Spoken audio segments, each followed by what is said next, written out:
Bahor faslida ko'pchilikda aksirish, yo'tal, ko'z qichishishi kabi allergik holatlar uchraydi. Mutaxassislarning aytishicha, bunga sabab faqat tashqaridagi ekologik ta'sirlar emas, balki uy ichida to'planadigan changlar ham bo'lishi mumkin. Bunday holatlarda esa xona havosini tozalashga yordam beradigan zamonaviy texnologiyalarga talab ortadi. Shulardan biri Roboklin. Uning qulayliklari haqida hozirgi lavhamizda so'z boradi.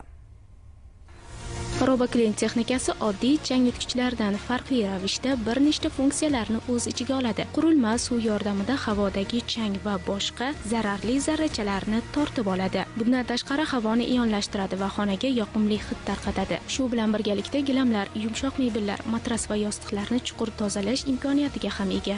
Roboklin texnikasi 2006-yildan beri O'zbekistonda sotish bilan shug'ullanib kelamiz. Bu eng asosiy qismi Roboklinda separator qismi.